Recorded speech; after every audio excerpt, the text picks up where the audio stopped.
Hey everybody, Tuesday. I almost said it's Friday. Actually, for some reason, I have no idea what day it is today. I don't know what's happening. And it's all okay. Okay, so today I want to talk about time.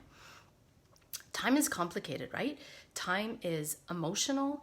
We have so many stories around time. What are your stories around time? What are your beliefs about time? Here's some of the beliefs that I have had, and still come back to me. There's never enough time. There will never be enough time. My time is over. I don't have the time. I can't find the time. There is no time. Time is against me. We all have stories around time and ideas about how out of control time feels for us. And yes, there are many moments, especially as moms, where time is out of our control. And there are many ways that we can become mistresses of time. And if that for you means that you want to dress up in some black leather outfit with a whip, I love it. Mistress of time. So here's what I wanted to say also as mothers. This is what we do as mothers. Our time and attention is a resource that we give away to everybody else. We give it to our spouses, we give it to our partners, we give it to our children, we give it to people who ask us to do things, we give it to our school communities, we give it to our friends. And at the end of the day, there is no time for us. And so we can have this self-fulfilling prophecy that there is no time. But really, there is time. And I'm going to share 3 ways that you can find time. And I bet that you can find 2 hours a day that you can spend on your dreams. And here's what you can do with those 2 hours. You can take that course that's going to move you in the direction of your dreams. You can plan that trip that you've always wanted. Hi, today. You can listen to the podcast that you find inspiring. You can find all the ways that you want to evolve, that you want to grow, that you want to live the life that you truly want. When we put time and attention on our desires and our dreams, it is a game changer. It is a life changer. So I got really greedy at the beginning of, January of this year. And I had felt very stuck for a long time. Wasn't moving forward in the way that I wanted to move forward. And all of a sudden, lots of things happened at the right time, for the right reasons for me, and I fell into this space where I got hungry and greedy. And I wanted to do a lot. And I could hear that victim story coming back. I don't have the time to do this. Other people have the time because they don't have kids. Other people have the time because they live alone. Other people have the time because they have, et cetera, et cetera, et cetera. And I had to get really freaking committed. I had to choose my dreams or my victim. Which voice am I going to follow? So I got really good at becoming mistress of my time. And I want to share 3 ways that I did it and 3 ways that you can do it, because I know you have those dreams. I know you have those desires. I know you end up at the end of the day thinking, where was my time today? And maybe you had time that was unfocused. So you had time that you just spent during the day doing something that didn't move you to where you want to go. We need to be fierce, and I want to inspire you to be fierce, and I want us to inspire each other to be fierce about pursuing our dreams and our desires, because they are the most sacred thing to us. Okay, 3 things. I'm going to start off with the easiest one to do, and then I'm going to get to the one that requires the most effort and probably is the most powerful. Okay, net time, N-E-T, net time, no extra time. So I first heard this phrase from Tony Robbins. I have no idea if he developed it, if it came from someone else, so I'm giving credit only that I heard it from him, knowing that it may easily have come from someone else. This is when you're doing one thing that you can do on automatic pilot and you're doing something else that fills you up. So this is how I use it. I am in the first week of a second 30-day challenge that I'm doing. And both of them are requiring about an hour of my time. So I have to work hard at finding that hour, right?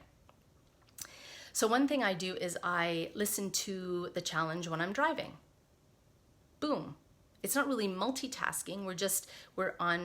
We're doing something that doesn't require all of our attention, and we're adding something in. We don't have to find the time. That's the great thing about net time.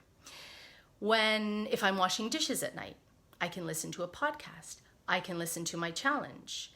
If I am doing something in the house, folding laundry, I can put on my challenge and listen to it. Net time. So I haven't actually had to find any extra time. I'm just bringing it in to something that I'm already doing. Net time, number 1. 2, take time. This is when we need to get fierce and commit to what we really want. We take time from something that doesn't get us to where we want to go, and we put it towards something that does. So for me, I love watching TV. When I go to a hotel, the greatest joy for me is lying in bed with order in room service and watching TV. It's like, it doesn't get better than that.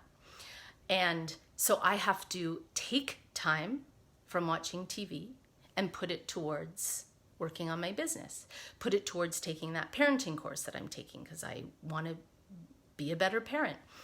And so this is where we take time from something that might be soothing, but isn't taking us to where we want to go. And you know what? You could split it. I'm not saying that you have to get all hardcore and choose to never watch TV or choose to never go on social media. But say during the day you spend an hour on Instagram. Awesome. I love Instagram too. What would happen if you took half an hour on Instagram and that other half an hour and you went through that course you've signed up for online? You spent that half an hour designing your dream trip. You spent that half an hour journaling about your soul journey and figuring out where you want to go. What would happen? What changes would that make if you spent half an hour every day instead of on Instagram doing what you want? So now we've just taken time from one thing and given it to another. Here's the third one. Make time. This is when the magician comes in. Because you know how easy it is? For so long, I thought there just is no more time. And I don't know about you, but I didn't really know about morning routines. And I had never considered that I could stay up later at night and do something. It was like, I just have to go to bed, and this is when I wake up. So this was pretty revelatory for me. Make time. Wake up an hour earlier, stay up an hour later. During this hour, what have I been doing? So I currently wake up at 5:30. I've got half an hour of mindset stuff. So it's just me being with me and making sure that all of my commitments and all of what I'm really committed to and all of that I desire is planted firmly in the ground of my day before I'm surrounded by other people. And then I have an hour to work on what I want to work on. So recently I have been using that hour from 6 to 7 to go back to the first challenge that I did, the marketing challenge. And I'm just going through the videos again. And today I spent that hour going back to an Instagram course that I'm taking because I want to get really good at Instagram. So this is making time. So let's just think about this. Say your kid wakes up at 7 and you want an hour to work on your thing. What if you just wanted half an hour to work on your thing, to read that book that you think can change your life, to baby steps, start building that business that you desire? It's exciting, right? So my kid wakes up at 7. I want to work from 6:30 to 7. What I would do is actually set my alarm for 6:15. For me, I want to snooze maybe. I got to wake up. I have something to drink. It takes me a while to get into. So I would buffer that with 15 minutes. So I wake up at 6:15. By 6:30, I'm ready to do half an hour of focused work on my dream and my desire and my next evolution, where I want to grow, where I want to expand, where I want to have more and be more. At the end of the week, 2.5 hours I've spent on this. What kind of change would that be? If it's an hour, by the end of the week, you've done 5 hours on that. 5 hours. Your time is sacred. Your time is precious. What are you spending it on? Are you a mistress of your time? Or are you letting time be done to you and throwing your hands up in the air and saying there's just never enough time? I can't find the time. If you are, I see you and I know you because I was there too. And it's okay. It's the perfect place to be right now. Do you want to move out of that? Do you want to try something new? I'm excited for you. Net time. Take time, make time. In the comments below, I want you to tell me what decision you have made, what you are committing to finding, even if it starts with just half an hour. You're going to take half an hour from social media and you're going to put it towards working on. What are you working on? Or are you going to wake up half an hour earlier or stay up half an hour later? Or are you going to use half an hour when you're folding the laundry, driving in your car, riding on the subway, doing something? I'm excited for you. Let's become mistresses of time. In the meantime, you're doing amazing. You're beautiful. You're gorgeous. You're inspiring. You're magnificent. All right.